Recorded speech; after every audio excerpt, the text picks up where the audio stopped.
नमस्कार, आप देख रहे हैं द व्यूज मीडिया। मैं हूं पीयूष। बिहार के दो कुख्यात बाहुबली नेता पप्पू यादव और आनंद मोहन सिंह ले रहे हैं राजनीतिक करवट। इसके क्या मायने हैं, आइए जानते हैं मनीष सर से। तो सर ये बताइए, बिहार के दो कुख्यात बाहुबली नेता पप्पू यादव और आनंद मोहन सिंह अब राजनीतिक करवट ले रहे हैं, इसके बारे में आपकी क्या टिप्पणी है?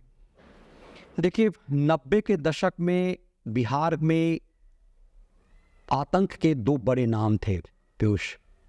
आप लोग तो उस दौर में, चूंकि आपका जन्म भी नहीं हुआ था, आप लोगों को नहीं पता होगा। 90 के दशक में पूरे सीमांचल जो बिहार का इलाका है उसमें पप्पू यादव और आनंद मोहन, ये दोनों कुख्यात नाम थे। कई हत्या, अपहरण, फिरौती के इस तरह के मामले इन लोगों के ऊपर हैं।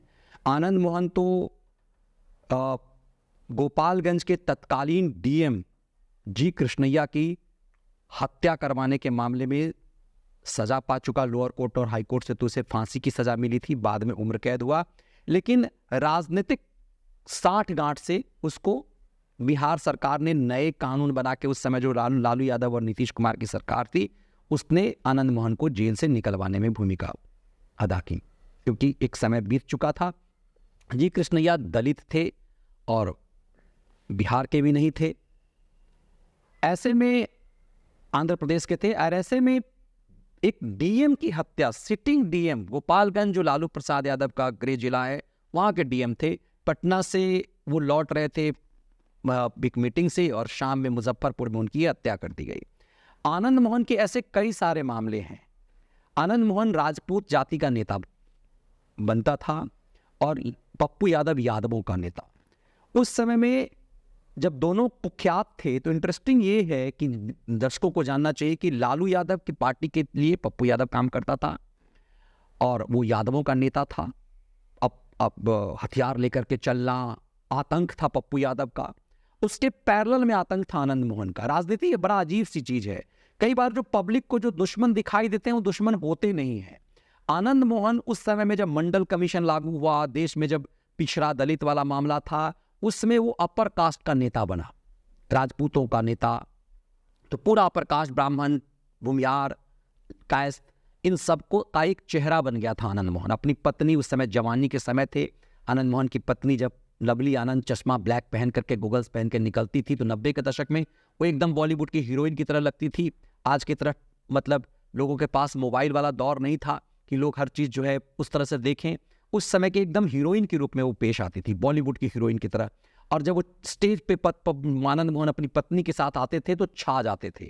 असर ये हुआ कि आनंद मोहन अग्रणी जाति का नेता बन गया, पप्पू यादव पिछड़ी जाति का नेता था। लालू यादव का संरक्षण पप्पू यादव को था। कहा जाता है कि लालू यादव का ही संरक्षण आनंद मोहन को भी था। आनंद मोहन को जानबूझ करके लालू यादव ने ही खड़ा किया था ताकि वो जो कुछ भी बोले उसका पिछड़ों में गुस्सा आए। यादव जब वो कुछ जहर उगले तो यादवों में गुस्सा आए, दूसरे पिछड़े दलितों में गुस्सा आए, अरे ये अपर कास्ट का आदमी ऐसा बोल रहा है। तो लालू की राजनीति को चमकाने में लालू के खिलाफ होकर के भी आनंद मोहन की बड़ी भूमिका थी। और बाद में ये दिखा भी कि आनंद मोहन जब जेल गया, उससे पहले आनंद मोहन ने अपनी पूरी पार्टी, अपनी जो उसका बिहार पीपुल्स पार्टी के नाम से उसकी पार्टी थी, बाद में उसकी पत्नी, उसका बेटा आनंद मोहन का, दोनों लालू यादव की पार्टी में शामिल हो गया। लालू यादव की पार्टी से विधायक रहे, नेता रहे। जब तक आनंद मोहन जेल में था, लालू यादव का संरक्षण रहा। मतलब पहले लालू यादव के खिलाफ वो बोलता था, उस समय भी लालू का संरक्षण एक तरह का था, वरना सरकार के खिलाफ इस तरह की बयानबाजी संभव नहीं थे। और दूसरी तरफ जब आनंद मोहन जेल गया तो किसके संरक्षण में आया? लालू यादव के संरक्षण में। मतलब जिसके खिलाफ उसने राजनीतिक जहर उगला, उसी के चापलूसी में, उसी के घर का एक तरह से घरेलू नौकर बन गया, और ये राजपूत की बातें करता है। दूसरी तरफ पप्पू यादव था। पप्पू यादव भी पूर्णिया, उसी इलाके में, सहरसा पूर्णिया दोनों सीमांचल इलाका है, उसी इलाके का पप्पू यादव भी बड़ा डॉन हुआ करता था, बाहुबली था, शरीर भी उसका वैसा था। इन दोनों की राजनीति, बाद में कहा जाता है कि पप्पू यादव की राजनीति से इसलिए गड़बड़ाई कि पप्पू यादव लालू यादव के परिवार में शादी करना चाहता था, बाद में उसे घर से भगा दिया गया। फिर वो राजनीतिक वो किनारा हो गया, उसके व्यक्तिगत कारण थे। पप्पू यादव ने फिर अलग पार्टी बना ली और जन अधिकार पार्टी। लेकिन पप्पू यादव का उस इलाके में प्रभाव इतना था कि उसके बाद भी वो जीतता था। पप्पू यादव सांसद लगातार पांच बार वो सांसद बन चुका है। उसकी पत्नी जो है वो सांसद बनी, पंजाब की लड़की से उसने शादी की, कांग्रेस पार्टी से वो सांसद बनता था। अब देखिए कि बिहार की राजनीति में कमाल की बात यह है कि बड़ा विरोधाभास है कि पप्पू यादव की पत्नी कहीं से चुनाव लड़ती थी, कांग्रेस पार्टी से, पप्पू यादव दूसरी पार्टी से था। आनंद मोहन ने घोषित रूप से कभी अपने आप को आरजेडी का नहीं किया, लेकिन अपनी बीवी को, अपनी बेटे को उसने आरजेडी में रखा। अब चीजें खुल करके आई जब दोबारा 2024 का चुनाव आया है, उसमें पप्पू यादव कांग्रेस की तरफ आ गया, आरजेडी और कांग्रेस एक तरफ है, गठबंधन में है। पप्पू यादव आरजेडी में मिल नहीं सकता, लालू यादव कभी नहीं चाहेंगे कि पप्पू यादव को इस पार्टी में हम आने दें, जिससे कि उसके परिवार, लालू यादव की जिंदगी के बाद पप्पू यादव यहाँ नेता ना बन जाए। इसीलिए लालू कभी भी किसी ऐसे नेता को इधर आने नहीं दिया। यदि लालू यादव के परिवार में शादी कर लेता पप्पू यादव, तय सी बात है, तो परिवार पर इसका प्रभाव हो जाता। लालू के दोनों बेटे छोटे थे और हमेशा जो पुत्र मोह होता है, परिवार का उत्तराधिकारी जो बेटा को बनाने का होता है, उसमें लालू फेल हो जाते। तो लालू ने पप्पू यादव को इसीलिए अपनी पार्टी से बाहर किया। और इस समय में आशीर्वाद लालू यादव के आशीर्वाद से ही, लालू यादव की इच्छा से ही पप्पू यादव कांग्रेस पार्टी में बने हैं। लेकिन लालू इतने शातिर और चालाक हैं कि इस पप्पू यादव को कांग्रेस से टिकट दिलवा दी, कांग्रेस से टिकट दिलवा देंगे, कांग्रेस में शामिल करवा दिया, अपनी पार्टी में नहीं शामिल करवाएंगे। दरअसल यही असली खेल है जिसको समझने की जरूरत है। लेकिन इंटरेस्टिंग ये देखिए कि आनंद मोहन सिंह जैसा माफिया, आनंद मोहन सिंह जैसा बाहुबली, कुख्यात बाहुबली, सजायाफ्ता अपराधी, पप्पू यादव जैसा नेता फिर से बिहार की राजनीति में प्रभावशाली हो गए हैं। वो जेडीयू में आ गए हैं, और जेडीयू में इसलिए आए हैं क्योंकि बिहार में आज भी जातिवाद का मामला है।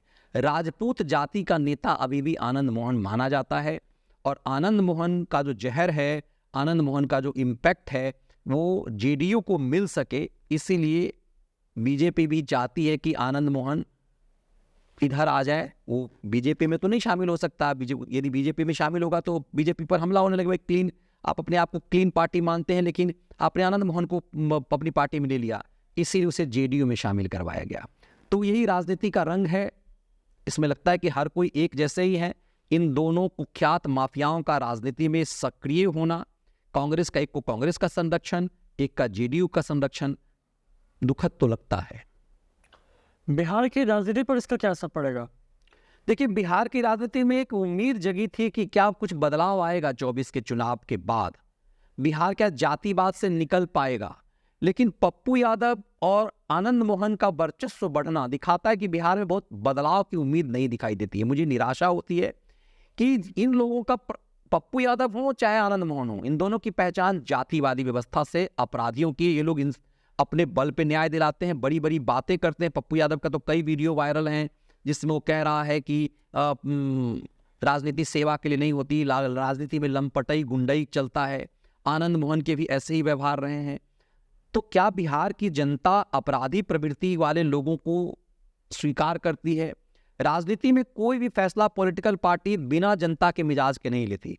इसका मतलब है कि जेडीयू को भी लगता है कि राजपूत वोट को अपनी तरफ करने के लिए हमें ऐसा करना पड़ेगा, क्योंकि जिस तरह से आरजेडी का एक नेता है मनोज झा, पार्लियामेंट में ठाकुर का कुआं नामक एक कविता पढ़ दी, उसके कारण उसे दूसरे ढंग से भुना लिया आनंद मोहन ने, और उससे राजपूतों का नेता बनना शुरू कर दिया। पप्पू यादव, आनंद मोहन तो चुनाव लड़ नहीं सकता है, तो अपनी पत्नी को, अपने बेटे को उसने जेडीयू के सामने में कर दिया है।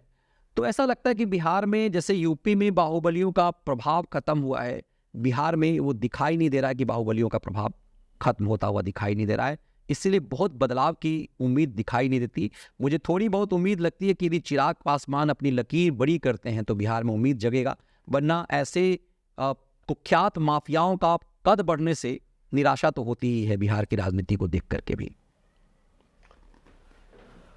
तो कैसा लगा आपको हमारा विश्लेषण? यदि वीडियो पसंद आया तो वीडियो को लाइक से और चैनल को सब्सक्राइब जरूर कीजिएगा।